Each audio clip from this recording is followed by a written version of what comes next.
Mans priekšstats ir tāds, ka peļņas dēļ mēs riskējam ar būtībā civilizācijas veselību.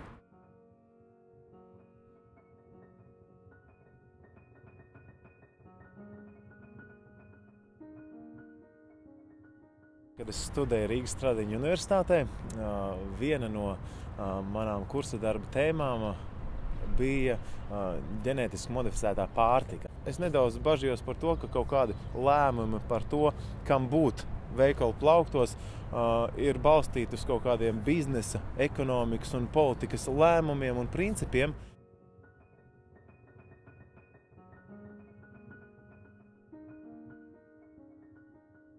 Viņi nav vērsti cilvēku labklājībai vai cilvēku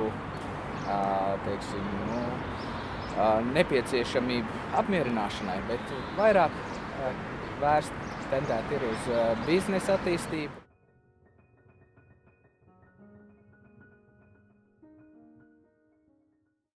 Respektīvi, organismi tiek audzēti bez it kā nekādiem riskiem biznesa pārstāvjiem.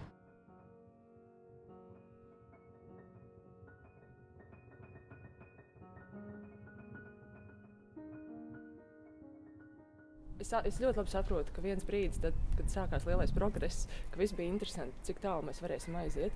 Bet šobrīd ir tas brīdis, ka ir jāsaka stop, pietiek. Mēs apstājamies, jo atpakaļ, protams, mēs nekur nevaram doties, bet varbūt mēs visi kopā varētu apstāties. Un tās būtu tās izmaiņas dabā, kuras mēs paši ienesti apzināti, saudzēt to savu apkārtējo vidi.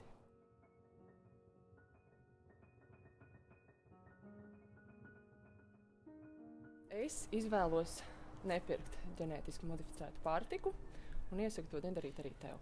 Ja būs šī izvēle par labu pārtikai, kurā nav ģenētiski modificēti organismi, tad es pieļauju, ka tas kļūs vienkārši neizdevīgi. Latvija pat par sevi mūžos ir bijusi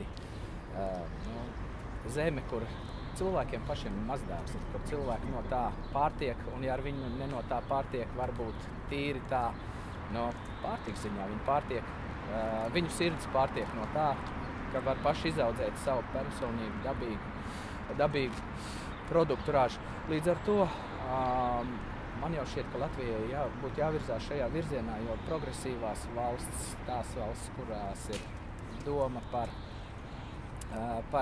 par nākotni un par veselīgu dzīvesveidu. Un mums noteikti pie tā ir jāpieturās. Mēs esam viena no viszaļākajām valstīm pasaulē. Mums ir tradīcijas un mums tas piestāv. Tā ir mūsu iekšējā būtība, un tas būtu ļoti muļķīgi tagad meklēt kaut kādas nepārbaudītas un mums nepiestāvošas tendences.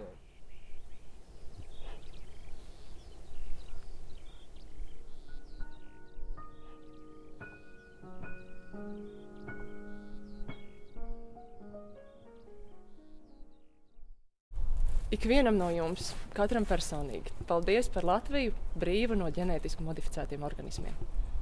Paldies par Latviju brīvu no ģēmo. Paldies par Latviju brīvu no ģenētiski modificētiem organismiem.